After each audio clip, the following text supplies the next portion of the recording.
Welcome back again. Or if you are a new listener, this is episode 161 of My Third Place Pod here on My Third Place Network. And we are back with two more awesome breakdowns of our rewatch of Cobra Kai on Netflix. It's been a super hot week, so we are glad to be cooled off in front of an air conditioner for this breakdown. I'm Evo, I'm Brandy. and how was your week? It's been rather warm as well. Oh, God, yeah. Glad I have air Like, conditioning. I'm so exhausted from the exhaustion. Yes. Exhausted Whatever from that. the heat. Exhausted from the heat. Yeah. It is the end of June, which means we are in the second half of the year. Oh my And gosh. before you know it, 2024 is going to fly by.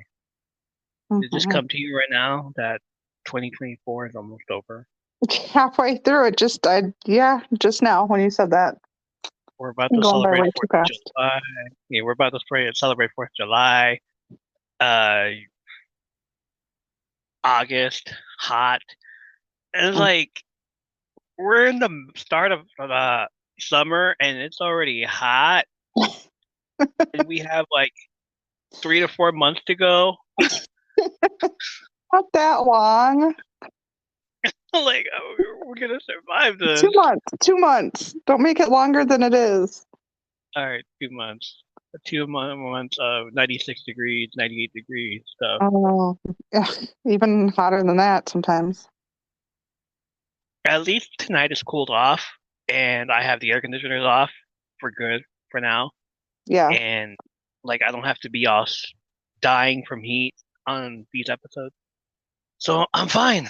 We're fine. We're fine. We're all fine. Um, what was that? Episode 159, we brought you affirmation of the week. So Brandy gave us her first affirmation. I'm gonna bring you this week's affirmation, and the quote comes from Ray Smith. Never be afraid to fall apart because it is an opportunity to rebuild yourself the way you wish you had been all along. I posted this all over the socials today. Twitter, I couldn't do it on Instagram, I don't know why. Threads, yeah, all of them. So yeah, never be afraid to fall apart because it's an opportunity to rebuild yourself the way you wish you had been all along. I like that. I love that too. Like That's a I good way to look at it. like fall apart if you have to. Just cry it out. But at the fall down 5, stand up 6. And the sixth try, just be like, okay, dust yourself off, try it again, but do it your way. Rebuild Yep. yourself in the way you wanted to all along. Build yourself back up the way you want to. What do you guys think? Let me know. Send us an email, m3pnetwork@gmail.com. Let us know what you thought of this quote. And I would love to hear from you guys. Would love to read it on the air. Just let me know. If you heard any of the breakdown episodes in the past, or if you're new here, we are massive Karate Kid and Cobra Kai fans. So we decided we are going to rewatch the shows on Netflix and break down the episodes scene by scene and tell you what we thought about them. You, the listener, are more than welcome to follow along and rewatch the show with us, as some of you are friends and are doing it and listening to the podcast as well. So shout out to you all. Thank you for listening, friends. There will be spoilers, and at times we tend to add in trivia or ask the questions for you to ponder over. I don't think I wrote down any questions this week, but we'll have to see. Maybe If maybe what we'll come up with one in the middle of our episode. exactly. If you want to go back and listen to past episodes about Cobra Kai and what we thought about them, I suggest you go back and listen to episode 154 and then continue on from there. Also, another thing to note, we are fans of the show. of the movies. But at times, if what we see is a little bit ridiculous, we will call it out. Like, we love the show, we love it, but at the same time, it's like they need to take accountability for bad writing. I'm sorry, but it is bad writing. It's like, come on. Amanda telling Daniel about his boyfriend being the 16-year-old kid. Yeah. Moving on. um, Episode 3 was titled Fire and Ice, directed by Michael Grossman, written by Robert Mike Kamen. Synopsis: Daniel pulls out all the stops in an effort to recruit new students to Miyagi-Do. Johnny reflects on some of the major relationships in his life and responds to Daniel's promotional efforts with his own. Cold open. What a Johnny thing to do. Johnny Lawrence purchases his first computer and it's like talking to a child with this one. He doesn't know where the power button is. He doesn't know how to work with anything. He gets the pawn store guy that he bought this computer from to try to help him out, although he tells Johnny that he's not Geek Squad. Even with the help, Johnny still calls him an asshole and refers to him as a nerd. He finally buys a How to Access the Internet for Dummies book and inserts the password for Wi-Fi as Strike First. Of course he did.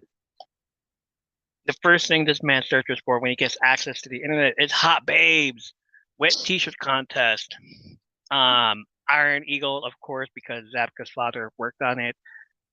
Also, if you notice, when he started typing in Iron, Google suggested Iron Man and Iron Fist. Iron Fist. Yep. Like, he would so love Iron Fist. Maybe through the second half. Because that show didn't have any karate until later. But it would be for him for like a slow burn. Like, man, come on, this show sucks. Did you catch what password he used to get onto his Wi-Fi? Strike First? Yeah. Yeah. Yeah, of course. Of course. So Iron Eagle, of course, because Zabka's father worked on it and it's been throughout the entire season 1 where he's been watching Iron Eagle. And because of the how it motivates him, because how inspiring the quotes were, the dialogue. Yeah, sure, why not? He looked up Bloodsport, great movie, and loved that Johnny looked up the IMDb page, and maybe he saw Jean-Claude Van Damme's a badass. He also searches conspiracy theories, Chuck Norris, another badass, as well as a karate tournament. Johnny gets annoyed by the ads, one of which is for Miyagi-Do karate that Daniel is narrating, as well as inserting a clip of the crane kick from 40 years ago. I didn't know they got that on video, but they sure did. Daniel says not to be a snake in the grass, throwing shade at Cobra Kai, and that all his classes are free because it's not all about the money. Frustrated, Johnny closes his laptop and the Cobra Kai logo appears in red letters. What year did Bloodsport come out? Because how do you not? What? 1988, bro. I was gonna say 80. Come on. Yes. How? Like, what was he doing? Did he just like fall apart after the whole tournament thing that he had no cultural experience? I think so. Remember, we thought he was in a coma. Or I did. You did. That was one of my theories, anyway. The only movie this man has ever watched is Iron Eagle. That came out in 1986. Like, okay. So we're saying he was been stuck. So we know he was stuck in the 80s. So we're saying specifically stuck in 86. You think? Prior, yeah. So if 86, Karate Kid came out in 84, Yep. That whole year was just 85. So that's probably the only movie he's ever seen. But the fact that he's been like, "Oh, what is this Bloodsport movie?" And then he looks at the IMDb page and he's like, "Ah, we do." And he's all the facts. It's like, oh, badass. Um, but I love how he's staring. He's looking at all the facts of these people, and then Chuck Norris, Jean-Claude Van Damme, karate stuff, basically all the MMA guys, possibly Bruce Lee. I could see that. And yeah, I could see that too. Just like, you know, wet t-shirt contest because he's a man, babes, obviously. And for a moment, like when he looked at who's coming in and everything, I thought he was about ready to fucking pull it out. It's like, no, sir, no, what are you doing? Just like, don't do that, please. Um, and then Daniel's ad, they he just went to one of the All Valley guys like, hey, can I use this video? This clip of the video of me crane kicking Johnny Lawrence. I didn't know you guys had it on here. And he did. It was like so funny that they included that in the ad. Like, hey, you know that one guy in Cobra Kai? That's him. He got his Getting ass his ass kicked. kicked. Getting his ass kicked, exactly. All right. Next scene, Moon is hanging out with Hawk and Dimitri while they are playing volleyball. Dimitri serves and fails the calls for mulligan do-over. Hawk says there's no mulligans in volleyball, but there's in golf. Dimitri goes to grab some water and his Cobra Kai towel to wipe his face, which grabs the attention of two girls who one of them asks if he won the karate tournament. Dimitri says yes and leans against the pole of the volleyball net. The girl seems impressed and hopes to see them later after they go for a swim. Dimitri smirks, but Hawk says it'd be great if he joined the class and got the actual cred. Dimitri says he is enjoying the game without the pain. Miguel shows up and Hawk thinks he's still sulking about Sam, but he tells him there are hot bays at the beach. Miguel tells Hawk about Johnny's relationship to Robbie. Just love Dimitri. It's like has nothing to do with Cobra Kai. He buys a towel though. It's like I gotta support my boys, I gotta support my friends here. And like when somebody sees him with a towel, because it's like the trendy thing to do at the moment. It's trendy, and everybody's all like, "Ooh, you love Cobra Kai? Hey, what's up?" And he's like, "Hey, yeah, I'm cool. All right, these are my boys. Yeah, I don't know what Moon's doing, but okay." Um, like what is Moon doing anyway? I Like she don't know. just joined up.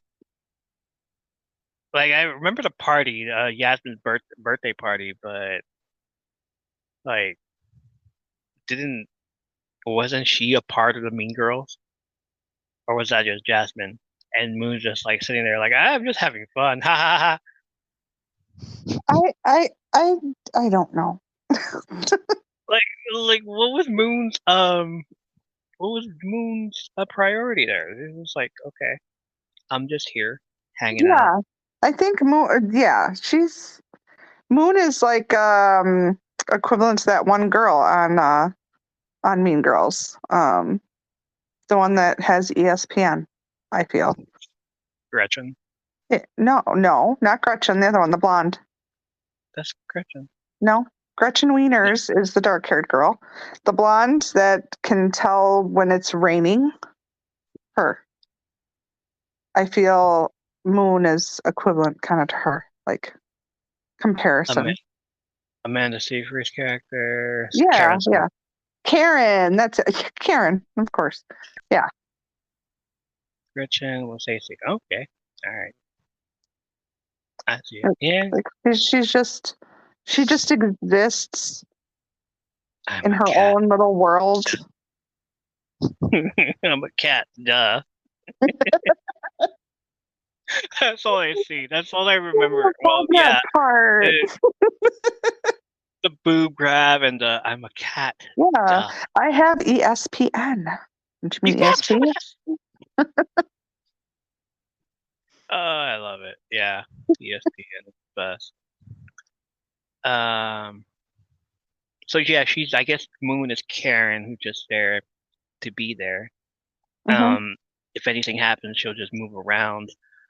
But now it's just hanging out with the Cobra Kai people. Basically, what she is just about. She's very sweet and naive, I feel. Yeah, that's true. But okay, that's fine. At the Cobra Kai dojo, Hawk says he did a deep dive.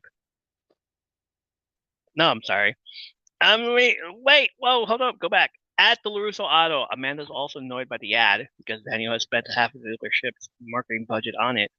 She wonders if Daniel's having a midlife crisis over this, but Daniel apologizes to her for making the commercial without discussing it with her first, but feels he needs to amp up the dojo now that Kreese is in town and has faked its own death twice. Anush congratulates Daniel on the ad, but also says he doesn't think he is culture appropriating, as the comments have said about the ad. Daniel erases that the comments suggest is co-opting Asian culture for his own gain, including, most insultingly, cliched background music, despite Daniel's claim that he chose the song because it was Mr. Miyagi's favorite. Which brings up to the point that everything in the 80s, all the movies that we've seen in the 80s, cannot exist now because of cancel culture.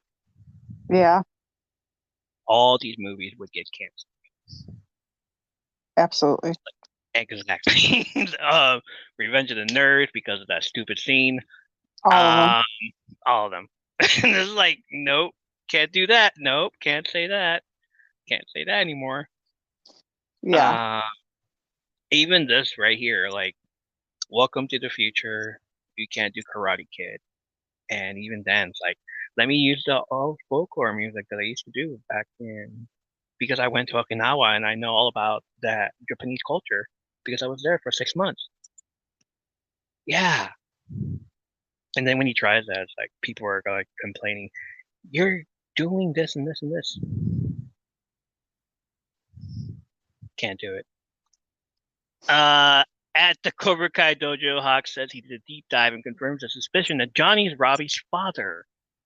Aisha tells the group about the Miyagi-Do ad and they begin to watch it. The camera then zooms out to show that Kreese and Johnny are in the office watching the ad as well. Johnny asks how he is supposed to compete against free karate. They overhear students whispering why they are paying for karate when this guy is doing it for free. Kreese says this is an act of war and demands an immediate response. Johnny says he knows exactly what he's going to do. Also another person who's stuck in the past, Kreese, Mm-hmm. because everything that somebody does is now an act of war. Yes. Like That's, he had I didn't think like, about that. like immediate PTSD from him. Yes. I still don't Uh, like him though. I still don't like him. We still No, don't like him at all. nope, No, not at all. but still like his immediate response to anything that goes on. Um, whether somebody posted this or something, he just goes back to like he's declaring war on you. It's like, no. And he doesn't call opponents. He doesn't call people opponents. He calls them enemies. It's like if your person that's attacking you, no, if your enemy is in front of you, he's still going back there. He's still stuck in war mode. Like, like I get that he has PTSD and I get he's like, on edge and everything, but we still don't like him. And see, I guess I never thought of that. Now I think So going while I'm rewatching I'm gonna take that into consideration. now, Yeah, now what you go just back. said. But I'm still not gonna like him, but I am gonna take that into consideration of his whole. I guess I never thought of that. I never thought of it the way he is, and that's the reason the way he is all this time. So that, yeah, not giving Because away too many spoilers either, but right. yeah. No, no, of course not. And then like going back to Karate Kid 1 and 3, like Well, his the way he says things, and like you didn't like actually get it the first time. The second time you watch it, it's like, oh, Yeah. okay, he's still there. He's still fighting a war that's not around anymore. Hmm. But at the same time, like you get it. Even Terry Silver in Karate Kid 3 is like, don't calm down, man. Don't push it. I got this. Like Kreese is thinking like a war veteran. Terry Silver's thinking like, I'm just gonna put a hit on this guy. That's it. We're good. No Yeah. worries. Nobody has to die. Just chill. But yeah, now that I think about it, like, yeah, that's exactly what he's doing here too. Um, at the Miyagi-Do, Robbie sparring with Sam, who loses focus and gets hit on the side. Robbie tells Sam he made it to the final. Sam says that's because he didn't have to go through her. Once again, she would have kicked ass. Robbie thanks Sam once again for the hospitality. Sam says it's what friends do. Robbie says not all friends. Here we go with the flirting. Jeez. Do you have a thing against them flirting? I have a thing against him flirting with her when Why? she hasn't been single since Kyler. Like, But she, what do you mean hasn't been? Well, she was, and then she was with Miguel. Oh, she says so. She hasn't had time to be single, is what you're saying. exactly. And now, like, Robbie's just throwing it in there, like, And hey, Robbie is just coming in and sweeping, yeah, sliding into her DMs, right? Basically, he lives there. Sliding into his he DMs. lives there. He lives in the house with them now. It's like sliding into her bed at DMs. Um. Anyway, Daniel interrupts the tension and asks where they're at. Two kids enter through the side and ask about Miyagi doing the free karate. Daniel excited that he has students ask the kids to get paint cans and start painting the fence. Up and down, up and down. They didn't realize they also needed to shore, so they say it's bullshit. The other one says his mom was right about car salesmen. They have to read the fine print. Daniel tells them he's just trying to teach them karate. The kids both leave to go check out the place with the snake. See. At the Cobra Kai dojo, Aisha's recording for Johnny, who says, screw that lame meditation bullshit. What we need is bone crunching, face smashing, good old American karate. And elbows the rubber training dummy in the face. Where did karate come from again? And he ends the ad by saying, don't be a pussy, join Cobra Kai, and let him teach you the way of the fist. I bet I know where that came from. Where? The way of the fist? Oh, Bruce Lee. Aisha says, cut. They get it. And then we get this amazing, amazing response from Johnny. Most viral moment ever. And we will quote till the day we die. He says, just make sure the Cobra Kai snake comes in at the end. All right. I want it to really pop, make it groan, and throw Thunderstruck on it, under it. Aisha says, I'm pretty sure the rights for that song will cost too much. Johnny says, no. I already own it. Because that's in the car. Fucking clueless, man. And put one of those hash browns at the end, you know, like hash brown team Cobra Kai or something, and then send it to the internet. it's the best freaking scene of the whole episode right there. I'm sorry that it is. There's best scene. Send it to the internet, and he does his whole The internet. twirl up his finger, just throws it out there. Yeah, send it to the internet. And from now on, I'm just gonna use hash brown. Was it hash brown? Yeah, not hashtag hash brown. One of those hash brown things. Oh, also, this is the happiest Johnny's been throughout the entire season of Cobra Kai. Just immediate happiness right there when he just says, make sure the Cobra Kai snake comes in at the end. put Thunderstruck, already own it, you know, hash brown Cobra Kai, and then send it to the internet. Yeah. I have the cassette in my car. I already own it. It's all good. Already like no. No, Johnny, no. You will have to copyright. What does that mean? What?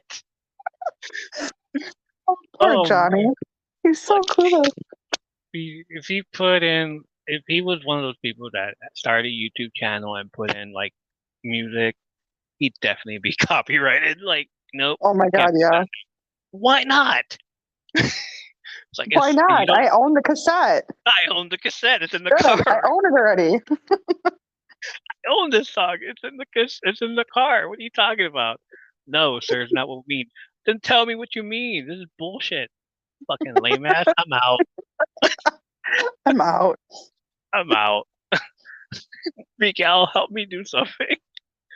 Uh, I'm just gonna go watch my, what is it, Iron Eagle? Iron Eagle movie for like the Yeah. 45th time. That's his comfort movie. That's his comfort movie. You know what? I'm watching Iron Eagle this weekend. That's it. I'm done. I have to I, watch it to I'm not. understand what I haven't seen this movie ever. I am gonna go watch it to understand what why Johnny is so like besides his father, Zabka, working on the movie, but why he's so impressed with this movie and why it's so So motivating for obsessed him. with it. Yeah, so obsessed with it. Like, dude, you've watched this like 5 times already. Like, I hope they have it in season 6 also, where he's just sitting there watching it. Well, you watch that, and I'm gonna probably watch Karate Kid this weekend. Oh, great. Okay. Um, And Karate Kid 2 and Karate Kid 3. so the whole year, huh? Sure. Johnny goes to the storage room, followed by Hawk and Miguel, who approach Johnny about Robbie being his son, but it does not go well. Robbie might be Johnny's son, but it does not mean he is okay with them cheating during tournaments. Johnny instructs the two to clean the mats for a weekend to stay out of his business. Yeah, not cool. Next scene at the Valley Fest. Daniel's concerned that he's not getting students, but wishes he could do more. Amanda suggests maybe he could do a demonstration and give them the old razzle dazzle. Daniel says that's not a bad idea, but Amanda was saying it in jest. Daniel thinks that he could synergize a karate demonstration and have the students and sensei of Miyagi-Do Karate as brought to you by LaRusso Auto Group. Amanda suggests that the customers would love to see him in the gi. Daniel smirks and asks if it's just the customers, and Amanda blushes. Amanda has a thing about the gi? Oh my god! Like, ma'am, are you like, whenever he wears it, is this like hey, can you wear that thing that I love? The gi? Yeah. Chop me down. Oh my god. And So that's how he has so you're saying they do the role play thing, and he puts the gi on, huh? it. Okay. Yes, he does. And that's the reason they have Sam. And And then doesn't when he's training Sam and like teaching her karate, and she's all like sees him doing this whole thing with Sam, and realizes, ooh, sir, can we do it again? And they do, and that's when they have Anthony. Oh, okay, so he's not adopted. He's not adopted, but he was a mistake. God, Accident. I'm sorry. Accident. that Accident. was horrible. Uh, they taught him how to fucking protect himself, but they didn't teach him how to protect. Huge protection.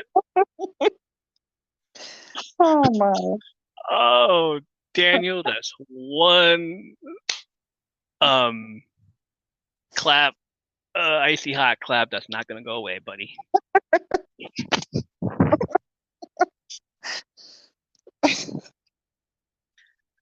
Okay. The Cobra Kai Dojo. Johnny's closing for the day, and we see the return of homeless Lynn, who tells Johnny about the free donuts, but to stay away from her bounty. He asks if Yeah, she why could be did you so. tell him about the donuts if she doesn't want him to touch the donuts? I didn't understand that.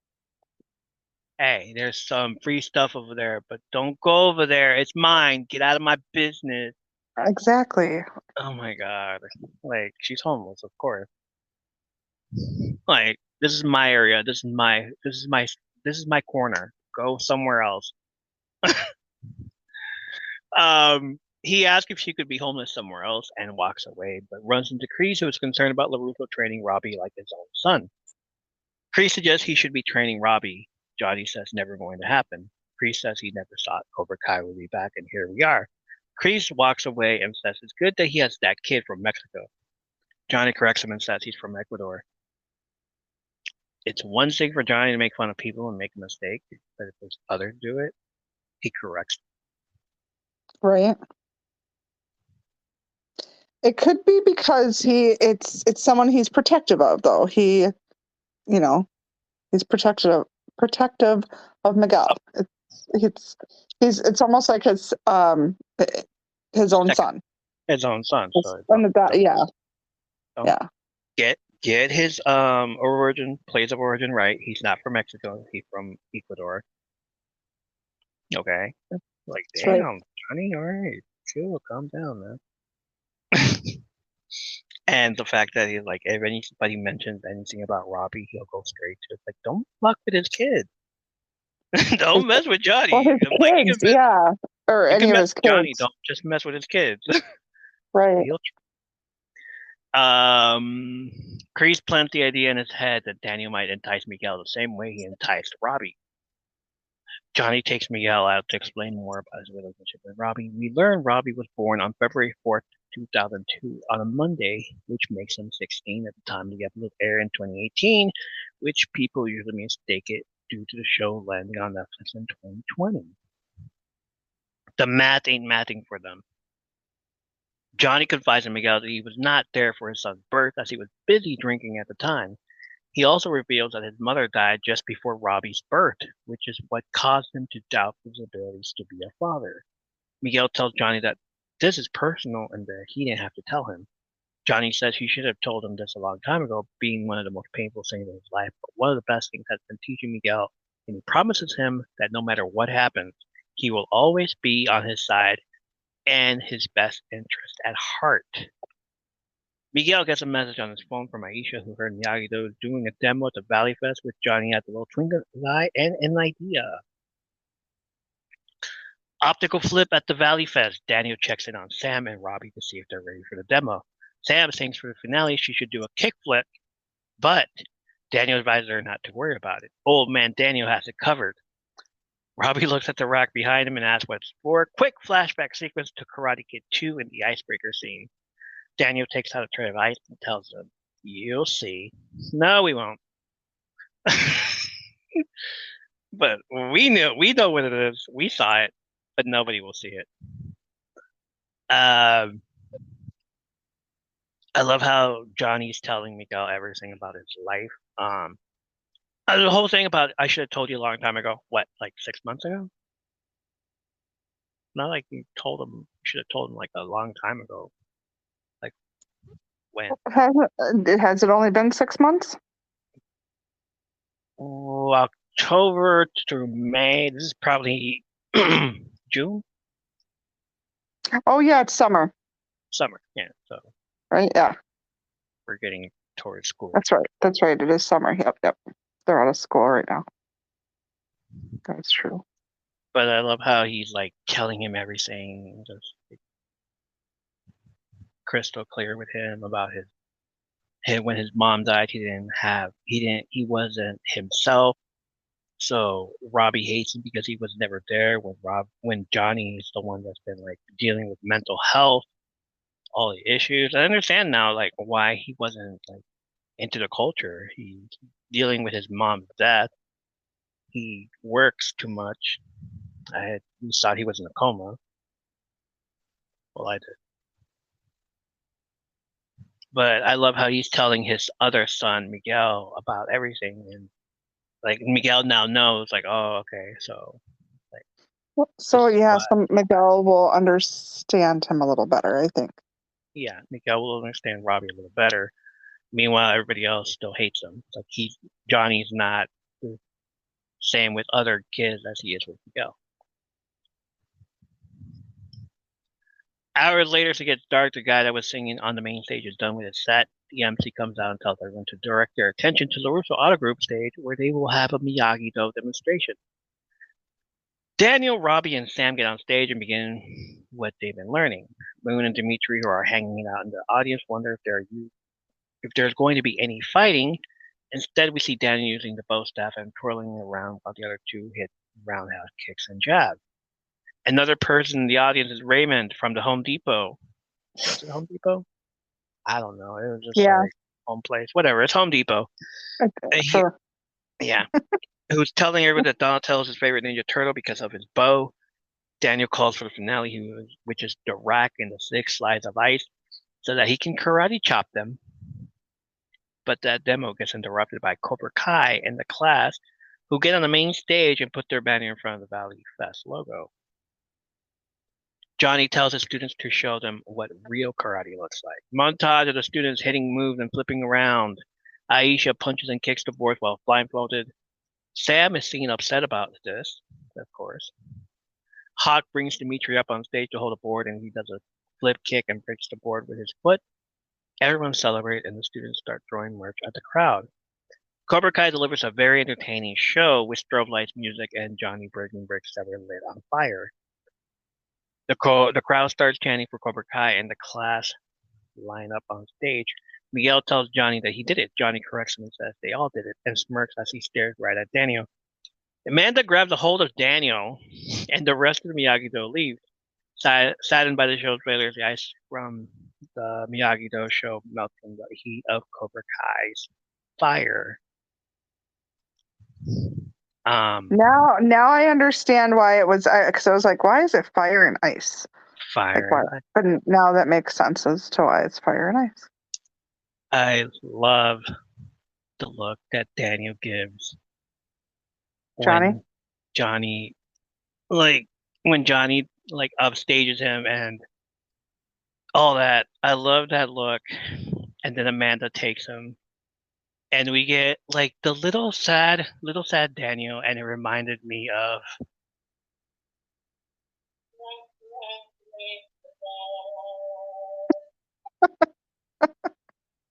And I'm sitting there like he is about to act like a baby.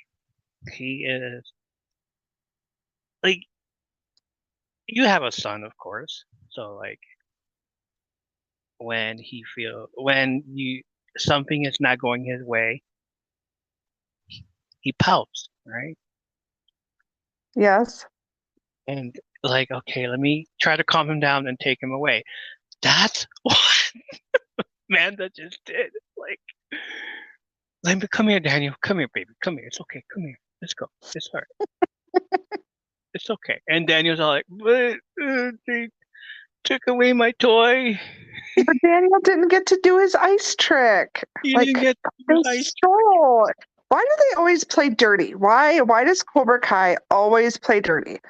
That's what I want to know. They always always they cheat. It drives me crazy.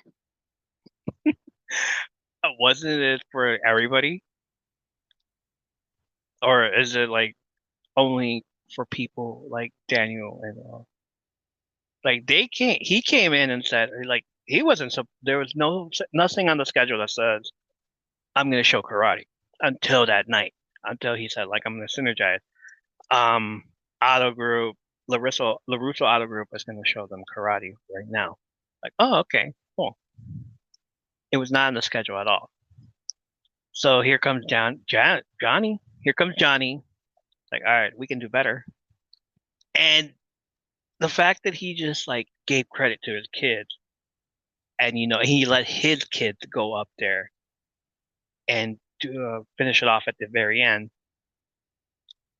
and everybody, and Daniel over there in Miyagi-Do, he's doing the whole moves and stuff, not Sam or So Robbie. so you're saying that it's cool that they did what they did. Okay. It's fine they did what they did, but at the same time, like if you're gonna show a Miyagi-Do have the kids show what they've learned and fight and all that stuff, Well, not he the other only way has around. 2 students, and they were up there with him. I'm sure he's taught He him much more stuff than just he, he the floating did the platform. wow. And here comes Johnny, like, hey, oh yeah, he's just showing you off defenses and how you get what you need to do to protect yourself against Let's bullies. see. See, this Yeah, this is a time I need Mike here because Mike would agree with me with Daniel. And yeah, where's Mike? He would where's agree Greg? with me. He Greg would would no. agree with me. Mike would agree. Mike would agree with me right now. Oh my. Okay, fine.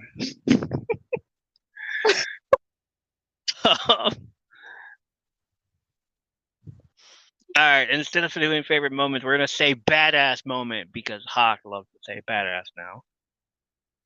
What was your badass moment? Well, obviously, it was the whole Johnny. Send it to the internet. Yes, Send it to the yes. internet. Put one of those hash browns on there and send it to the internet. That is my favorite part of the whole episode. Favorite part of the whole episode. The badass Absolutely. when That is Johnny. the that's the badass. Not favorite. Sorry, that's the badass moment of the whole episode for me. I love that one. Johnny's That whole moment part. of That scene. happiness. Yes. Yes. Send it to the internet. I swear I laugh every time I see that. Watch that scene too. It's great. It's Oh, great. it is great. What did you think of the episode? Um, it, I it was pretty good. I liked it. It wasn't one of the episodes that was, dare I say, boring. It was more entertaining, and it's also the fact that we're now not on 1 and 2. We're on 3. We're getting closer to halfway, so we know that something big is coming. Most definitely something big is always coming, like towards the end. Like halfway. I feel like Halfway. it's the halfway point. Yeah. Um, I like this episode for a couple different reasons. Like, um, Johnny telling more things about, like you said, to Miguel and sharing that with him. Um, Yeah. I'm still not liking Kreese, and I don't understand why he's even there. But yeah, overall, I like the episode. It was pretty good. Yeah. That's all I'm gonna Grease. say. Yeah, no, Grease. With the whole PTSD thing coming up and happening. Uh, was it Miguel and Hawk are like worried about Robbie and they want to know what's going on. He's also worried about Creed as well. So like, hey, I'm just concerned, you know, like I'm your student, but like I'm still concerned for the class. I love this class. Um, Well, I think Miguel is very smart. I think Miguel can. It seems like Miguel can really read people. Like he knows something's up with Kreese. he does. He's a smart kid.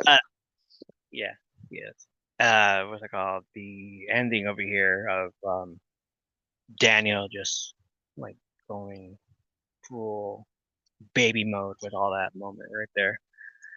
Pouting. Pouting. I think he deserved it. He does. Like, no, just like he deserved that. He He tried to deserved get that Johnny. because he has kids do chores, as you said last time. He makes them do Yes, chores, in and the in in the the heat summer, outside. yeah. Yeah. Not only that, but he tried to get Armin to raise the rent on Johnny. Okay, Try but to not let him. that was okay. We're past the petty right now. That was last season. And these two are not going to get to stop being petty towards each other. So Well, of that's course not. They're never So gonna they're gonna stop. so they're gonna one up each other. So him knowing Aisha notifying them, and then Johnny's all like, "Wait, I have an idea. Let's go ruin their moment, just like he's ruined mine before." You know. So yeah, that's the best. Like I love that. I was like, this episode is good. It's just the fact that he does the whole petty stuff again. Like Yeah. I'm gonna ruin your night. Well, then yes, they both were petty.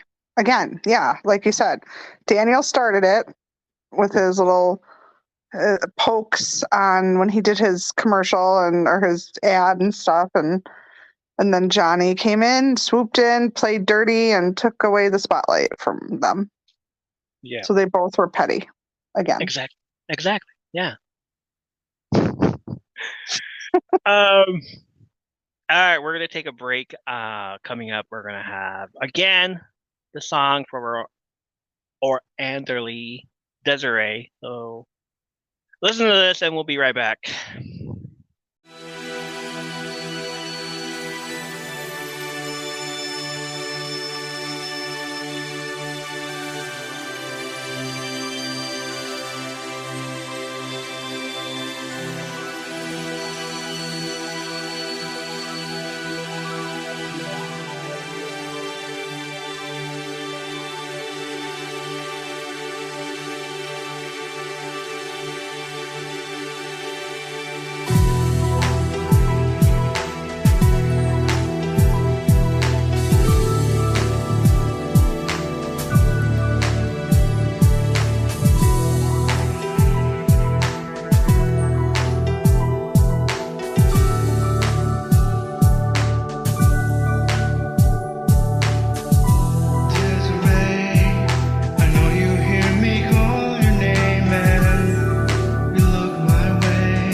Hi, everyone. This is JJ, the co founder of Good Pods. If you haven't heard of it yet, Good Pods is like Goodreads or Instagram, but for podcasts. It's new, it's social, it's different, and it's growing really fast. There are more than 2 million podcasts, and we know that it is impossible to figure out what to listen to. On Good Pods, you follow your friends and podcasters to see what they like. That is the number one way to discover new shows and episodes. You can find Good Pods on the web or download the app. Happy listening.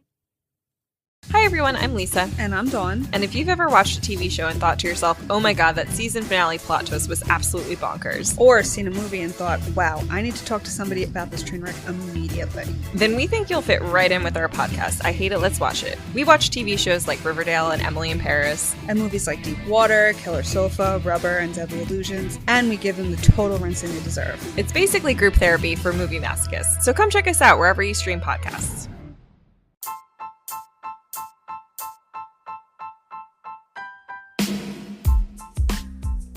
Hey, it's Evo. We're going to get back to the episode you're listening to, but first, let me tell you about Dark Fate Creations. Dark Fate Creations are candles that are vibrant, colorful, marbled tops, amazing, mouth-watering fragrances, fueled by lovely braided cotton wicks. Paper threads woven into every cotton wick for a clean, romantic, slow, and consistent burn. Each candle is unique from the next as they are hand-mixed and hand-poured, right in Grass Valley, California. They use only coconut and soy waxes for a safer, cleaner, and longer burn time. That's almost 72 hours. That's like binging on all 130 episodes of the podcast. All fragrance blends have been heavily researched. Dark Fate Creations not only care about the look, fragrance, and quality of their candles and their other products, but also the effects they have in their customers' homes. So go to darkfatecreations.com. The link will be in the show notes.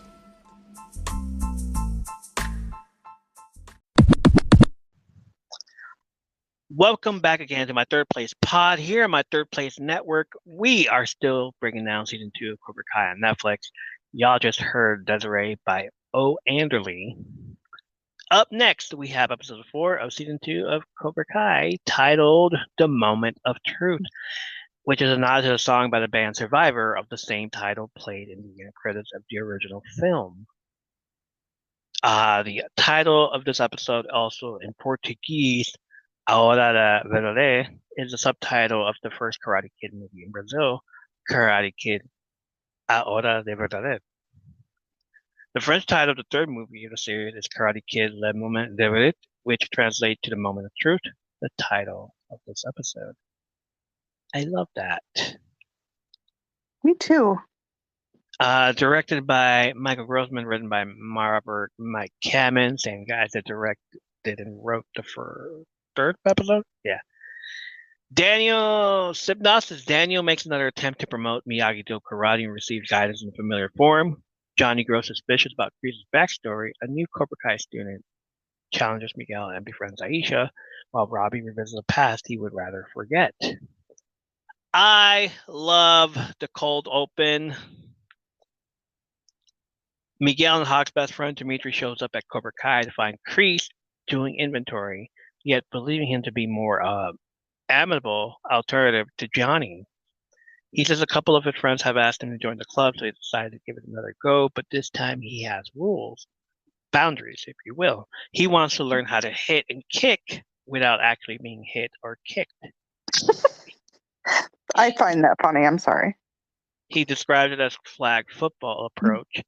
After attempting to criticize Kreese's tattoo and even squeezing his arm, Kreese then stares at him and optical flip to Dimitri running out the door with the Cobra Kai logo appearing on the screen and blood coming out of his nose. Oh boy. I don't like that part, and I don't like Kreese. Yeah, we know. But He's this whole evil person. He is. This whole moment, though, Martin Kove had no dialogue. They just let his facial expressions do the talking. Mm-hmm. And I loved it. He talks with his face. Mm-hmm. Coming out with the clipboard, and maybe he looked happy there is a new student, but then he lets Dimitri talk, and now he's annoyed.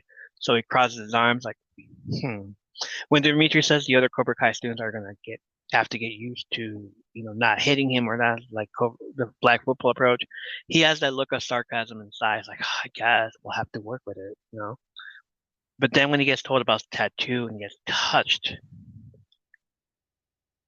even I was yelling at the screen and thought for sure this was going to be our first death in the series. Like, this dude's about to die. When I first saw it, I was freaking out because I was like, oh my God, you could just, like you said, tell with his facial expressions, and yeah, it scared the hell out of me. Martin Cove doesn't need to speak. He just needs to death stare you, and that's his whole thing. Like, okay. On an episode of All Elite Wrestling Dynamite in 2023, appearing ringside and in John Kreese's character, when one of the wrestlers, Britt Baker, came to him for guidance on what to do with her opponent. Cove popped up in one of Baker's promos back in July 2021, adding that Baker was one of Cobra Kai's original students, and explained how the crossovers with AW began while on Renee Paquette's sessions. He said, "We did an autograph show months ago, and my convention agent introduced us," Cove said. "She was great, big Cobra Kai fan, knew all the episodes and everything. She said, will you do this promo for me?" I said, "What is your background?" She says, "I'm a dentist." "Oh, that's the thing you would not think of a wrestler." She said, "Will you do this promo for me? It'll be great. Positions are juxtaposed in life and just come in and say something very endearing of me as the character of John Kreese." I said, "Okay, that's very endearing, and I'm soft-spoken and loving." She got an enormous amount of social media on it. Huge. She called me a couple of times to do another one, and I couldn't. This time we were in Nashville and she wasn't wrestling, but she was buying into a wrestler that was supposed to win and didn't. I came in and gave her advice. Finish her yourself. No mercy. If it came to that, the person she was sponsoring lost, so she had to go to the ring and do all this, and they all finished screaming Cobra Kai. She walked up to me and we played it out. What should I do? What I told you to do. Go in there and finish it. Sweep the leg. She goes in there and kicks the girl's ass. And not anybody in the fucking crowd that night said, "Get him a body bag! Get him a body bag!" And I was upset about it. I watched it. I was like all like into it. Like, and then finish it. No mercy. Fun fact about that episode is that Britt Baker's opponent, Thunder Rosa, was wearing the yellow and black jumpsuit that Bruce Lee wore for the movie Game of Death. If you don't know what that movie is, you need another reference. Uma Thurman wore that jumpsuit for Kill Bill. And if you haven't watched Kill Bill, we do karate stuff in here. Come on. I have seen Kill Bill. It's been a long time, but I've seen him. I've seen it too, like a while back. Need to watch Game of Death. We do karate stuff in here. Yeah, I have to rewatch it again. It's been a long time since I've seen it. So, Iron Eagle and Game of Death. Okay. Iron Eagle first. I gotta watch Iron Eagle. Over at Miyagi-Do, where Robbie and Sam are training in the backyard, Robbie suggests they should do a video of themselves sparring and post it on Instagram. Sam says everyone already saw them at Valleyfest. Nobody cared.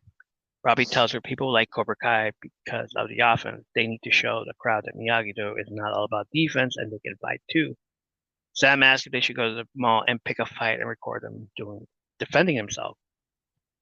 In the front yard, Daniel's working on the classic yellow car Ford Deluxe, which Sam calls the banana boat. She asks him if he wants to maybe go to the backyard and teach his students some karate. Daniel, being optimistic, gets up and tells Sam a story about his first job selling cars and how the others thought he was God's gift to sales, but Daniel outsold him in his first month there by doing what Mr. Miyagi taught him to do, and that is by treating people honestly. He earned their trust. All the fanfare and all the gimmicks gets them in the door, but it doesn't sell cars. It's the same with karate. They have to look people in the eye and connect with them. He gets the banana boat to start it up and tells Sam to get Robbie. They're going to take a drive. I liked that. I really do. I liked what Daniel said about that approach. I like that. Like, you have to earn their trust. Look them in the eye and earn their trust. not just about Like- money. Right, like the gimmicks and stuff get you in the door, but it doesn't sell. Yeah, I like that. Well, you stay there.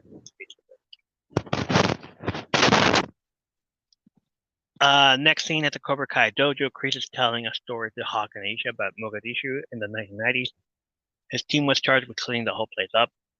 Hawk asks how many warlords they could kill. Chris says we keep track of every ant. He stomps on. Miguel is quite annoyed. He is not impressed, but Hawk thinks that Chris is badass. I love how Hawk is just impressed by anything. That's badass. Back in the storage room, Johnny's arguing with Armin about raising the rent because he has more students. Armin says he has more students and he has more money, and he asks for more money for rent and throws in the storage room for free. Johnny says the storage room is already part of it. He should be charging Armin for rent for keeping his stuff there. They had a handshake deal on Johnny's bad credit, so Armin asks for another handshake deal, which Johnny squeezes his hand and kicks him out the dojo. Back in the training area, Chris is still telling the story and saying that Rwanda was no joke, but Miguel, who knows what Mogadishu is in Somalia, and not Rwanda, as Chris suggests, recognizes lying through his teeth. Chris again, with that look, turns to Miguel and does that look again. The audacity of this kid correcting me. I'm one of his senseis. In his head, Chris already has a hit list. On top of that is Daniel, followed by Mr. Miyagi, who was already scratched off, Dimitri, and now Miguel for correcting him. He tells everyone that he spent so much in the trenches that everything just leaped together. And then, like, his whole, see?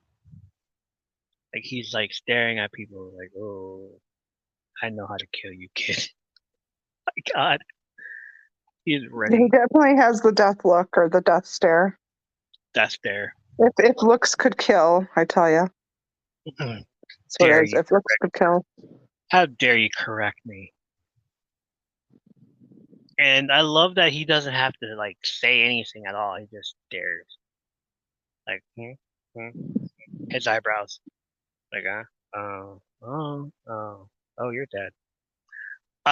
Johnny enters the training area and calls for everyone to fall in. You can see in the mirror in the background 2 people enter. He walks around the students to see what they're made of. He tells 2 redhead students, the ginger twins, to straighten up.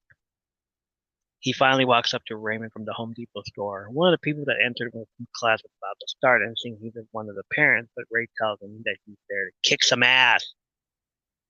Johnny tells him this class is for teenagers. Ray says he's not afraid to hit kids.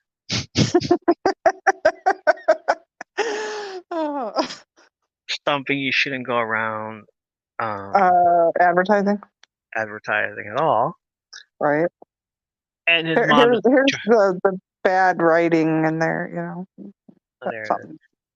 And his mom doesn't charge him for rent, so he has a lot of cash to burn, which he gives to Johnny, who just calls it a try run.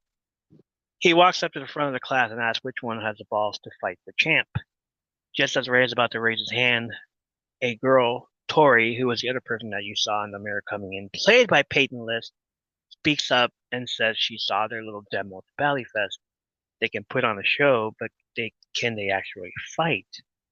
Johnny says that sounds like a challenge. Tori says she likes a challenge. Everyone forms a circle, and Miguel walks up to her, asks if she is sure she wants to, but Tori Spartan kicks him away from her, to which he is game to fight back. While Tori is fighting Miguel, who's blocking the hits, he gives her some points. Close the gap, telegraph her moves. He knocks her down, but tries to help her up while introducing himself to her. He sweeps and introduces herself as Tori with a Y, which is a callback to the Karate Kid when Allie introduces herself as Allie with an I. Then, yeah, remember that one? Yeah. Yes, there. I didn't even catch that. Oh, I didn't even catch that. Huh. Tori with a Y, Allie with an I. And yet another little Allie reference right there. Just so there is no confusion, there are two actors named Peyton List, not related to each other though. This Peyton List was known for years as a Disney girl, appearing as Admiral Ross on 98 episodes of Jessie, plus crossover episodes on all the Disney shows. She also voiced Batgirl in the movie Batman Hush in 2019 and is currently in the TV series School Spirits, as well as the upcoming 6th season of Cobra Kai. Tori comes with a lot of theories from the fans on Reddit, which we will come across later in the season. They're like crazy theories about her. Next scene, on their way to the beach club, Daniel tells Sam and Robbie his plan of getting the parents to convince their kids to join Miyagi-Do karate because parents will do whatever it takes to protect their kids. When they arrive, Robbie reveals to Sam that he used to work at this exact beach, but he did some bad stuff. At the store, Aisha is distraught that her mom wants her to go to the beach club. Tori feigns sympathy for her. Aisha explains that she doesn't want to run into Sam, but also admires Tori's spiky bracelet. Tori reveals that she has some kickboxing lessons, but she's always wanted to smash boards while blindfolded. Aisha asks Tori if she wants to go to the beach club with her so she doesn't have to be alone. So there's your first clue as to what Reddit was talking about when Tori introduced herself as having a few kickboxing lessons. She comes from already a person that knows karate. She comes from people that taught her kickboxing and stuff. And as soon as the Reddit goes off, it's like, oh my God, she's somebody's daughter, yay. So there's your first clue. Another clue will come across later. Next scene, outside of Cobra Kai dojo, turning to Hawk for support, Dimitri does not find much sympathy. Hawk tells him to get over it. He was in the karate dojo. Dimitri says it was an aggravated assault, which is a year in prison and a $10,000 fine. Hawk tells Dimitri, you know what snitches get? They get immunity, replies Dimitri. Hawk tells them they get stitches, which Dimitri already has. Hawk tells him not to do anything stupid and hangs up. Miguel asks what happened. Hawk tells Miguel what happened between Dimitri and Freeze, and he couldn't handle it, so he's not Cobra Kai material. Miguel's annoyed again and walks back inside the dojo to take his concerns to Johnny. Johnny initially defends him, but his curiosity is piqued. Alright, so Hawk is the one that says who's Cobra Kai material or not?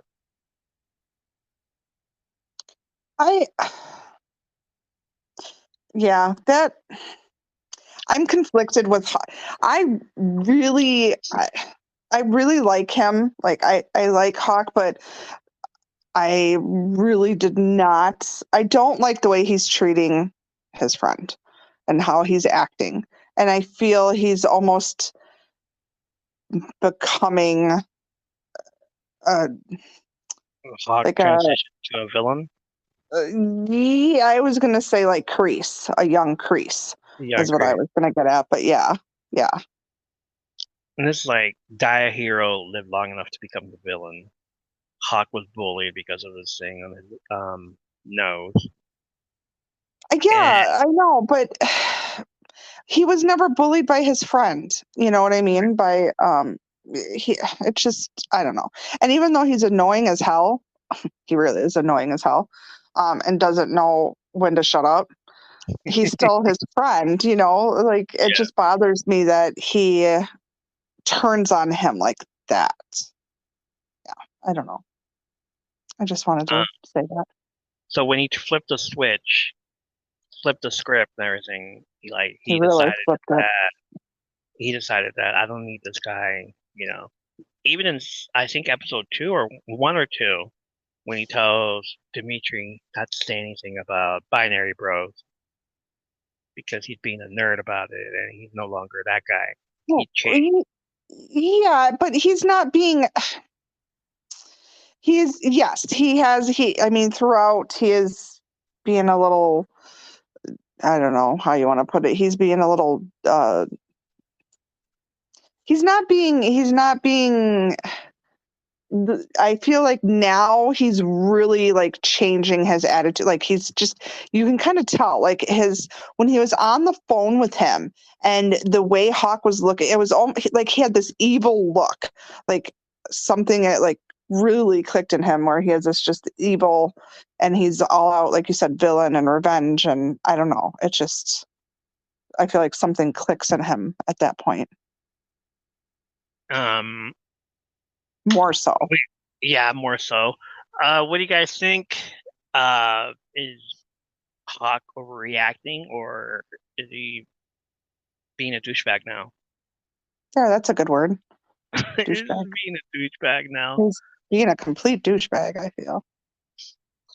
And what about you? Would you change for someone else?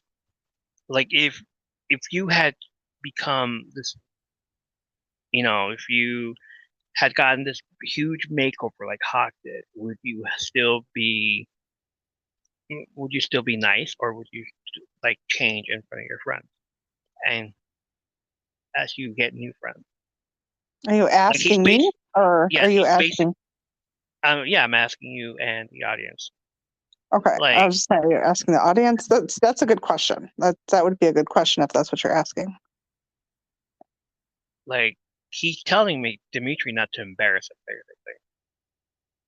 And I Like, get that. I understand. I do. I understand that. I do understand that. But still, you don't treat your friends like that. Whether you have had this makeover, or you have changed, or you whatever. I still feel, you still stick by your true friends. Like, again, no matter how annoying they can be, but he's a friend. Just because you're shedding that loser, in quotes, image, um, you know, that doesn't necessarily mean that. I feel like he's throwing away all of it. Like, he's throwing away his old friends, because he's shedding that past image. Personally, no. If I would not change. Like, so you're asking, would I change? Basically, would I change my personality? yes. No. Okay. I don't think so. I don't think so. You wouldn't I change mean, your I take that back. I may change. Probably, but I wouldn't change it for. I would change it for the better, and I would still be the same person. I don't know. I guess that's hard to explain. Never mind. I don't know how to explain it. We'll come I back probably around just to it at confused the very everybody end. there. We'll come back around to it at the very end. Yeah. Okay. At the beach club, a few things are happening. First, Daniel is talking to one of his friends, Jack, about his kid and how they grow up so fast, but they keep their faces in their handheld video game. Daniel says it's tough to get a read on these kids when back in the day their moms knew there was a problem when they came home with a black eye, and it's why he's going old school, which gets the attention from Jack. I just think it's only Daniel that came home with that black eye. Like, no, it's just you, Daniel. Nobody else got a black eye because they were like antagonizing the bullies,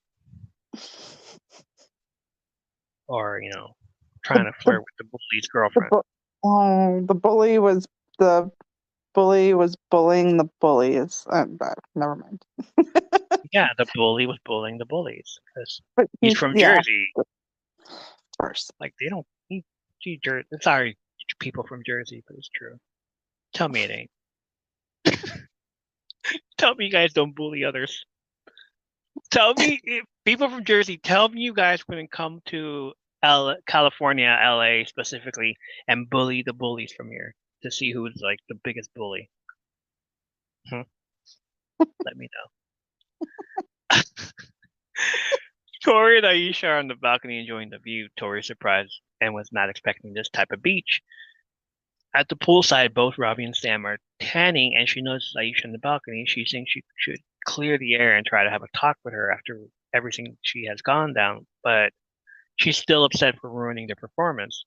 Robbie says to go talk to her with the worst case, if a fight breaks out, he can record it. She gets up and suggests maybe she'll come back with a new Miyagi-Do student. I doubt it. Aisha and Sam find each other at the buffet table. Sam asks Aisha what she's mad about, and I can find a lot of things that Aisha is definitely mad about that Sam is so clueless of, just like her dad.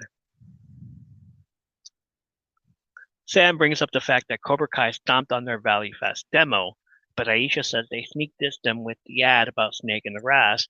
Sam says her dad was just trying to do the right thing. Aisha argues that they all think Cobra Kai is wrong then. Sam stops for a moment and realizes they're at the beach or club. It's not a beach. This is a country club with a swimming pool. And then a beach. That wasn't the beach. Come on. It's just a Yeah, fucking I thought they were going to the beach. I don't know what happened there. like, oh, we're members only, and then the beach is on the other side. Oh, you can go to the beach. It's public.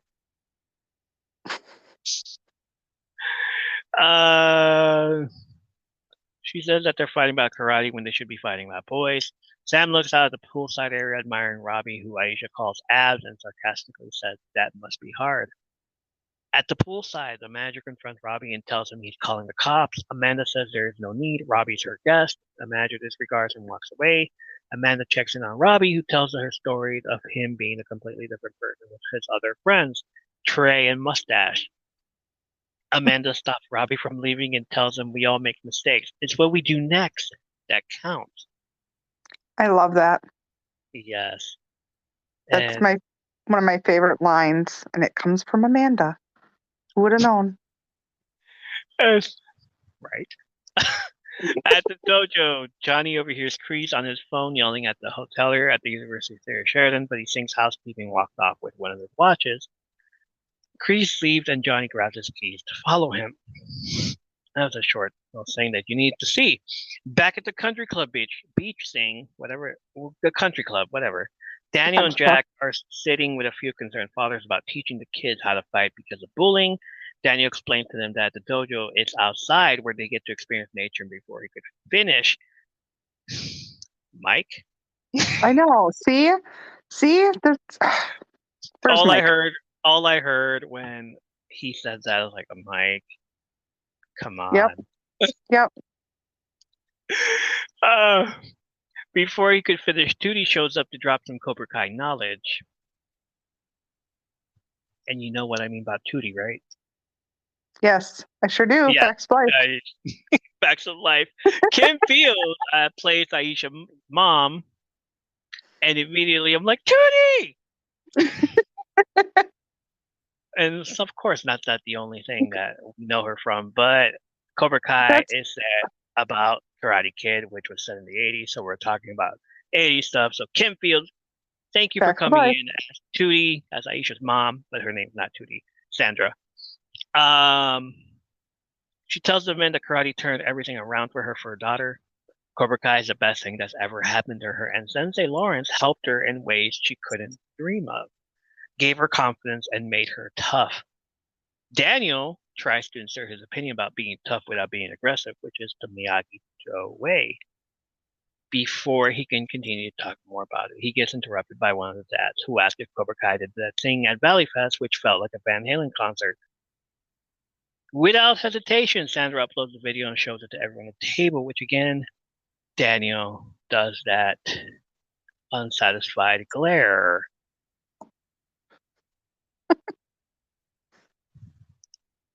And next time I should just turn up the volume. Sorry. What a waste that was. I messed up on this. Wow. Okay.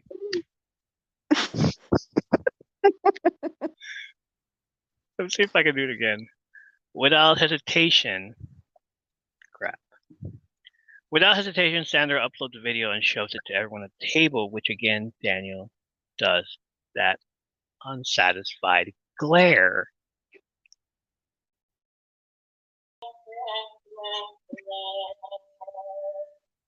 Which is the same glare he had on the last episode. And this time, though, we don't get Amanda pulling him away. It's like, come on, baby, let's go. No, he has to sit there the entire time, hearing everybody talk and gloat about Cobra Kai. Ooh, wow. Cobra Kai. Wow. Like, poor Daniel. Like, oh, God, why am I here? I cry. On the other side of the club, Sam and Aisha are catching up, telling her that Robbie moved in with them but are just friends. Aisha says she's still not going to tell Miguel. Tori appears with a bottle of vodka that she stole from the bar. Sam suggests to Tori that she put that back or else she will get into big trouble. And all I heard was, "You're gonna be in big trouble, mister." All I heard was Michelle from Full House. "You're in big trouble, mister." Aisha introduces them. Tori smirks when she realizes it's Sam and says nobody will miss a bottle of vodka and she could swipe past the silverware and nobody will notice. Sam tells Tori she shouldn't steal anything. Tori calls her a nun and takes Aisha to do one drink with her. So suddenly we're all high and mighty? I mean, weren't you just hanging out with a bunch of mean girls last season? And don't forget, she was in that the vehicle accident, the hit and run. Didn't say anything. Didn't say anything until a few episodes before. And then yeah. So it's okay when you do it, but not okay when someone else does it in front of your face? Okay. Sam is like, I had a change of heart. Like Tori called her a nun. Like, what are you, a nun? Come on, stop. Next scene on the streets, Chris is walking over to his place. And Johnny is not being any kind of incognito by following him in his black and yellow Cobra Kai logo car. I swear, this man crossed the street, didn't even see the fucking car that was standing right there. Like, what? He's on the phone too with Universal City Sheraton Hotel to ask about Kreese. Kreese, Kreese, out loud, window open. Kreese can't hear that. You're telling me Kreese? Oh my god! I mean, how do you not notice the car though? I mean, are we being petty? Are we being picky? Are we being like? We are. Yeah. Are we being picky about a show that we love? That that. Oh my god! This is a huge mistake. So you're saying that we should have wrote the show? We should have wrote the show. This wouldn't be happening, or at least take this off, or at least like put him in another car, not the freaking Cobra Kai mobile, the Cobra Kai car. Cobra Kai and mobile. The Cobra Kai car is loud, and he's like following Kreese, and Kreese is just walking around, like at the end of. Forget how old Kreese is. He could have bad hearing. Kreese is walking around like the lonely man at the end of Incredible Hulk with that song.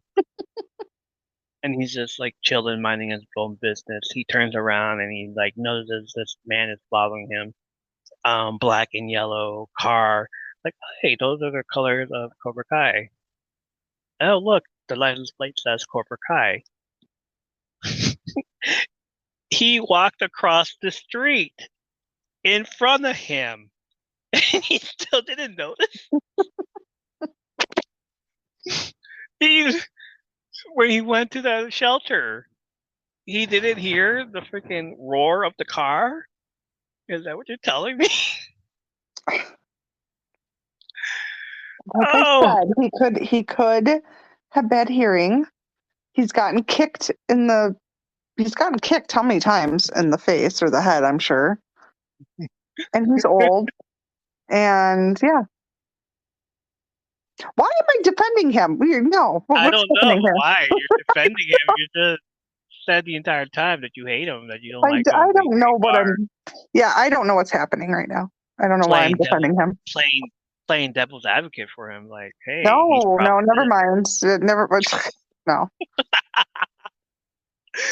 I was saying he's old, he can't hear, and he's gotten his ass kicked. So no, I'm not defending him. He's old, but he can like kick. He's gotten his ass kicked, though. Yeah, that's true. Okay. At the actual beach, Daniel is walking around when he spots a man fishing with a bucket fishing hat on that covers his face. Daniel gets closer as the Japanese folklore music is heard in the background. Immediate Miyagi vibes. The fisherman played by Jesse Santoyo is started by Daniel, who says he looks like an old friend. Fisherman asked him if his friend liked to fish also. Daniel answered that he did and better than he ever could. He notices the bucket that fisherman brought is empty, but the fisherman says there is still plenty out there. He tells Daniel if he has something worth biting, eventually the fish will come. You just have to be patient.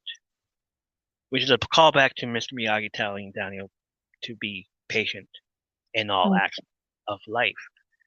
Daniel tells the fisherman that he sounds more like his friend. The fisherman smiles and Daniel walks away, learning something that he had already learned 40 years ago, but needed reminded of again by this man. This random fisherman. Yeah. Yep. Patience, Daniel-san. Back at poolside, Robbie and Sam are getting ready to leave, but Amanda's distraught and worried about her wallet missing. Robbie goes to the beach to check if somebody's turned it in to the lifeguard. Sam has her suspicion that it might have been Tori who stole a bottle of vodka and Chris steal the silverware and nobody would notice. Detective work from Sam is top notch. Please don't be a detective. Aisha tells Tori the story of how she gave Yasmin a front wedgie, and they both laugh about it. Sam confronts both of them and asks Tori about her mom's wallet. Tori says she didn't rob her mom and walks away. Sam tries to grab Tori's purse, but Tori defends herself and pushes Sam to the buffet table, which crashes through and gets food all over her body. Aisha asks if Sam is okay, but Sam is still upset and sarcastic. He tells Aisha, real nice friend she has. Aisha tells Sam she shouldn't have accused her or something like that and walks away. The difference being here, I love it. I love the mirror aspect of the season 1. It was Sam hanging out with the mean girls and making fun of Aisha, and now Sam is trying to be all nice and friendly with the girl her friend bullied. Well, mine was the flashback of when Sam got pushed with the food on the table was her dad, Daniel, getting the spaghetti plate all over him. And yeah. At the restaurant. At the restaurant. Yep. That I didn't realize that. I didn't think of that. Wow. Yeah, that's the thought I had. Nice. like father, like daughter. That's funny. Yep.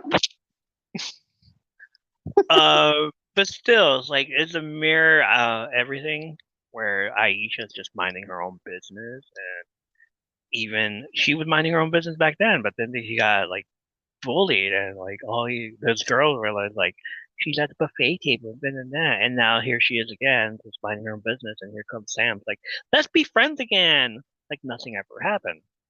Get over yourself, girl.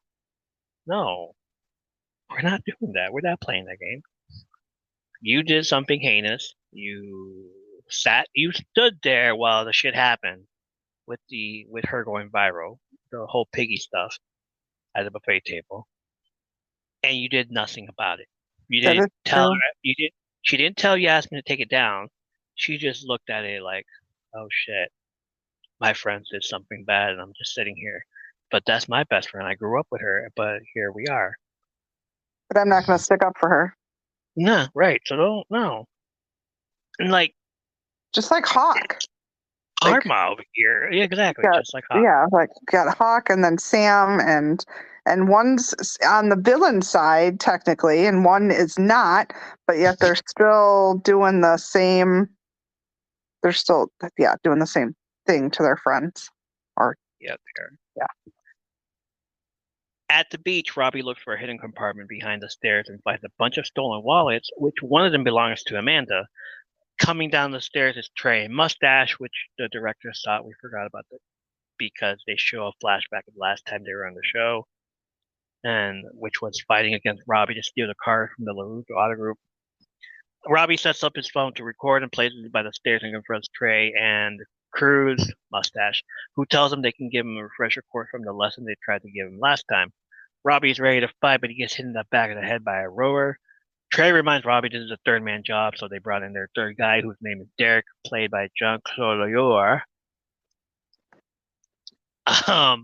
Following Kreese, Johnny learns the building where Kreese currently lives in is a homeless shelter and hears Kreese yelling while walking up the stairs to explore Kreese's apartment to know why Kreese is yelling.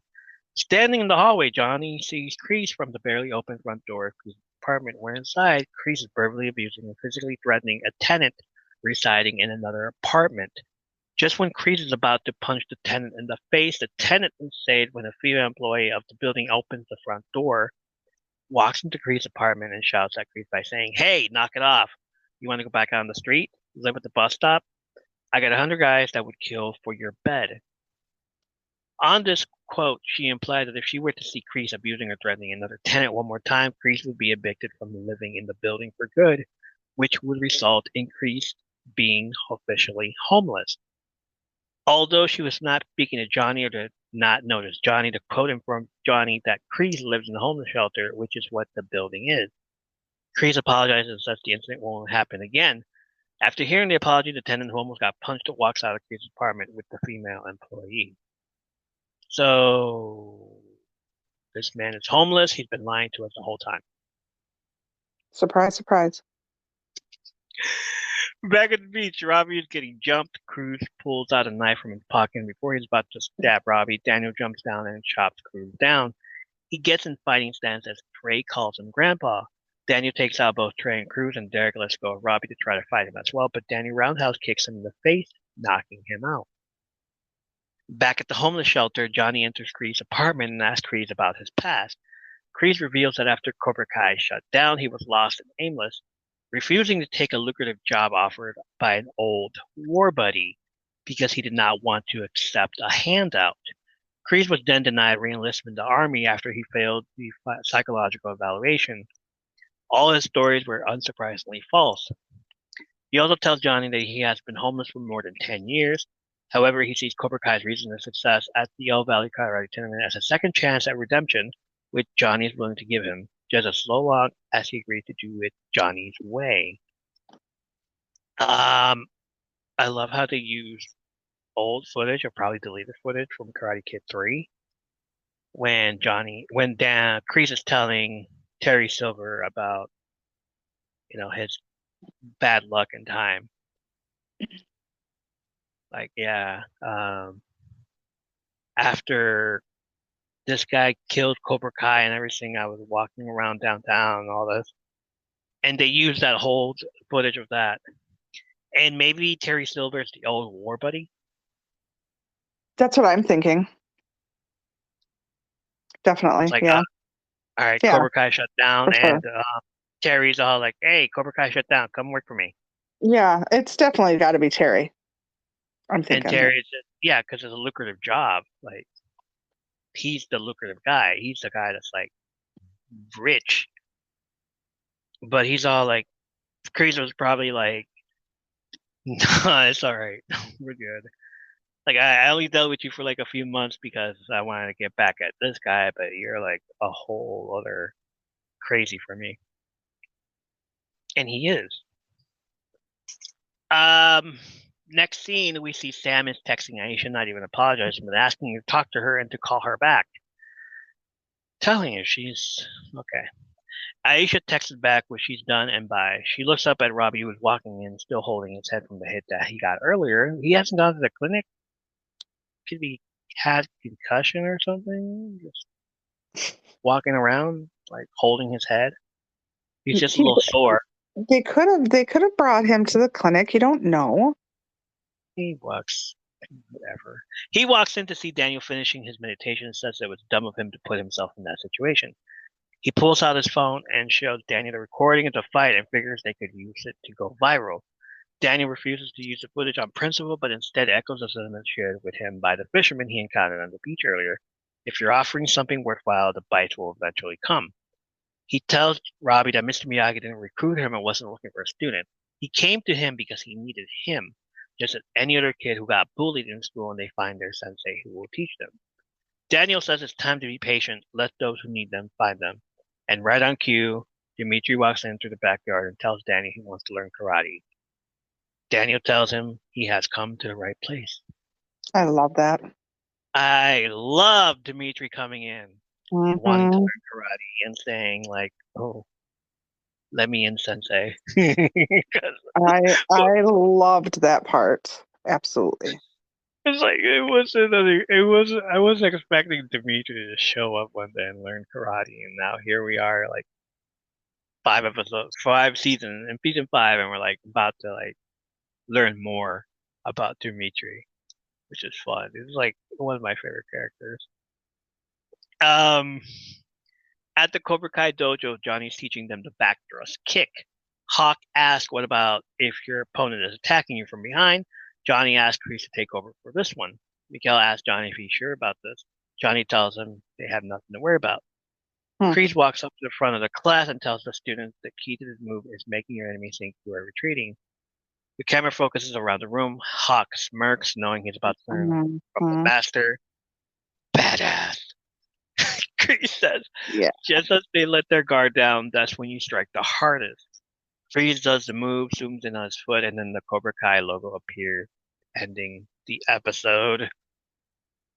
Badass. See, you get that look again from Hawk. It's like scary. It's just it's that look.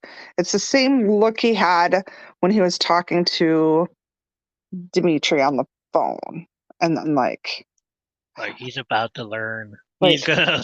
It's a scary look he has.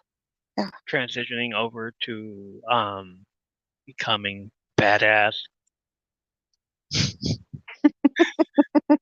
All right, badass moment. Or favorite. I have to say, I don't like her, Peyton List. I mean, not Peyton List, but her character. Sorry, Tori. I don't like her, but I loved when they brought her, how they brought her in, and that whole scene when she fought Miguel. So I love how they introduced her. Again, I'm not a fan of her, and I won't give any spoilers away as to why, because as of right now, she seems like she's just a badass. But I do like that part. I like how they brought her in as the new character and fighting that with Miguel, and yeah, that's probably my badass part that I liked. Badass part. Badass part is the cold open. Dimitri getting punched in the face. Oh, that hurts me. That hurts me. It really does.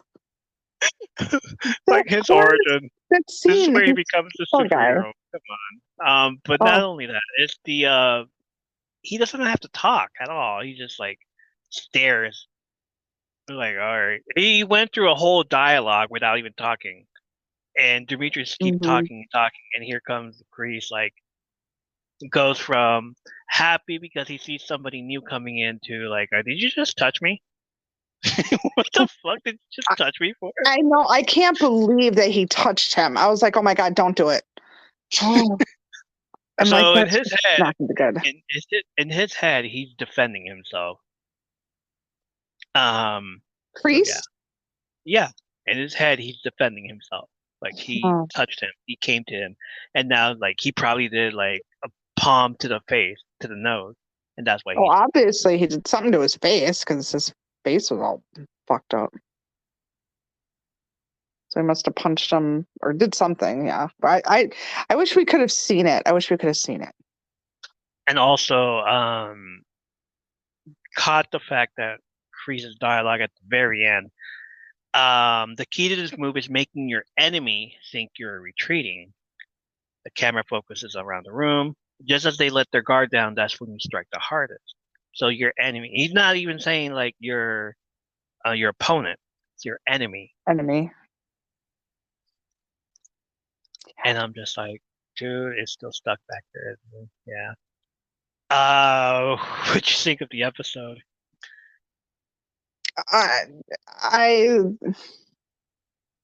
Again, I like it because it's building up to something that's coming. You know something's coming. I like how they're building it up. I like this episode, I think, a little better than the last episode, actually. Right. I think the opening alone, you're like, oh crap, like you said, that cold opening, and then what happens Yeah, you're just that right there. You're like, oh hell, what's going to happen now? So that I like how they started it, because then you just want to see what's going to happen. Yeah. To It me, made it. this Hmm? was about status. To me, So it was what? this was about status. Um, between like everybody had a status on what they were doing. If this was in school, like the whole thing with Sam being popular, um, Sam would be popular, Miguel would be popular, Aisha would be popular. But then it flips around to where now they're not in school, and so the status is like even before going to school, Cobra Kai is popular one here. Sam is no longer popular. She's like trying to move her status up again. Aisha's all like, "Go away," like you bullied me throughout the last year and all this stuff. Uh, Tori coming in. Um, Hawk and Dimitri are no longer friends. Hawk thinks Dimitri is a nerd when Hawk used to be one also. So now his status is badass and Mm-hmm. not a nerd. And Dimitri's status is still A nerd. nerd, nerd, loser, nerd. Daniel's status in the country club is going down because Tootie decided to show footage of Cobra Kai, and now it's like, oh, Daniel, stop it. It's like he's off, poor guy, pouting and stuff. A lot of pouting. A lot of pouting from A lot of Daniel. pouting. A lot of pouting. So if Tootie were to invite Johnny to the country club, he'd have the status of being like there now. Like, oh, he's no Johnny or Daniel's no longer, up there. It's Johnny. And Daniel sees it. It's like, all right, I still need students. Please help me. I need your kids to come. And begging and begging. And then at the very end, like, all right, I'm done begging. I'm just gonna let it go. I'm gonna be patient because he found another man that's there that told him like, yeah, just be patient. Don't worry about it. That's all good. They'll come to you. Like, yeah, you remind me of Mr. Miyagi. I don't know why I stopped listening to him. Thank you, Mister. And then finally at the very end, the status that Johnny gave to Kreese. And Miguel even said, Mhm. like, are you sure about this? See, And he said, Miguel, telling you, Miguel's a smart kid. like, are you sure about this? You're giving him power. You're giving him the status of being our sensei. Now we have to listen to him. Now we have to look up to him. And look who Hawk is admiring. Mm-hmm. Like, oh shit. I'm just gonna, yeah. And Yeah. okay, so that brings me to my question I had for you. Why do you think Johnny gives Kreese another chance? He felt bad for him for living in the homeless shelter. It's like he, for some Okay, reason, I feel like Johnny. before he knew, even before he knew that he was in this homeless shelter, he hadn't he gave him power after, but he still gave him a second chance before knowing. Like, that's why do you think he did that? And he feels redemption. Like he felt in season one, he felt like he should be redeemed. He should be given a second chance, and that's what he got. He got people to, like, follow him. He got the second chance from the committee. He got all this. Like even he told Daniel, like, just let me get by, man. Just give me alone. Do this stuff. He's all like, fine. And we'll see what happens. And there you go. And Robbie, the whole thing with him is like, give me a second chance also. And he did. But like, I don't want to talk to you anymore because of this. So now he feels like, all right, I should pay it forward, give this man a second chance. And Kreese, we know what Kreese's thing is. Like, we saw it at the very end of the first episode. He smirked. Like, Mm-hmm. oh, I have him right where I want him. We know what he's gonna do. He doesn't know what he's gonna do. Like hey, I brought you back this whole trophy that I broke a while back, 40 years ago, and I fixed it, and I've been hanging on to it for 40 years. No, I don't think so. Like, you broke it and you found a new one online. I prove it. $80. So, I mean, and he will like he feels like he was a dad to him basically, and Yeah. he like you helped me and I want to help you now, like you didn't give up, and if you're giving up, I can reassure you that Cobra Kai Dojo's motto is not giving up. Like, didn't you just say like we don't give up on this dojo or something like that? And he's all like, yes, I taught you, yeah. So that's where he's going. Like, he is giving him a second chance. And even Amanda saying it through it too. Like, what did she say?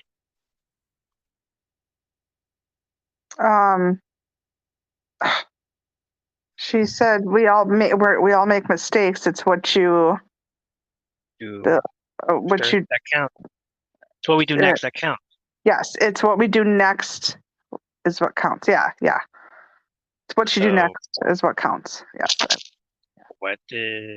Here we are with us at this moment. Good episode or no? Like, yeah, I believe so.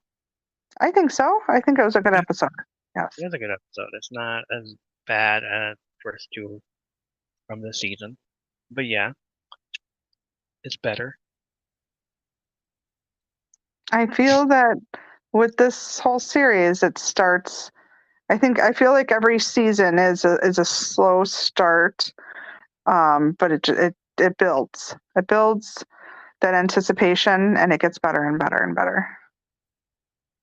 Yeah. So whoever is watching it for the first time, don't give up. It gets better. It gets better. It gets completely better. It does. Even for season 1, the 5th episode, obviously. But, yeah. 5th episode on season 1. I believe the 5th episode, which we'll find out here, for season 2. I think it's going to prove my theory. Now I want to know if it's the 5th episode for every season. Right. Yeah. Not really. But, okay. What? No, not okay. Is it? All right, we'll have to check and see. Well, that's what I said. We got to find out if it's just yeah. We're gonna find out. You ready to end this episode, Joe? We did. We're good. Yeah. I'm ready. We're going on to 2 hours here. What else is new? What else is new? That's going to do it for this episode. We will be back next week, so join us for another scene-by-scene breakdown of Season 2 of Cobra Kai on Netflix. And if you want to know a little bit more, follow and support us on Instagram, Threads, YouTube, M3P Network on the Twitter.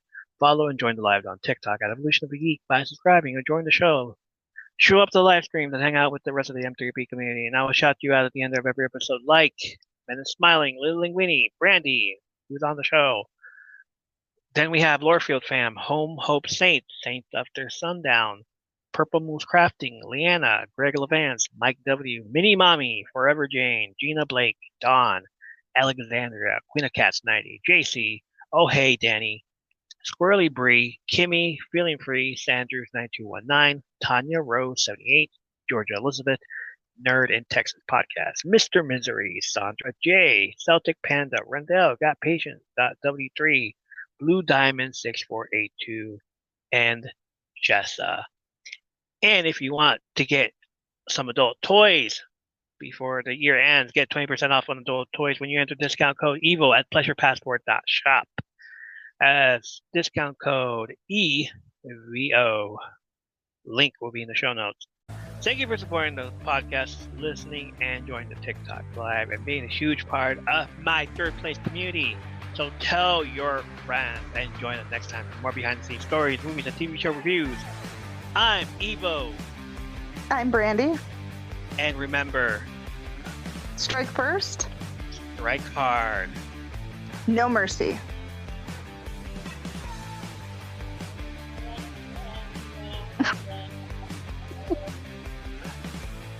Daniel out.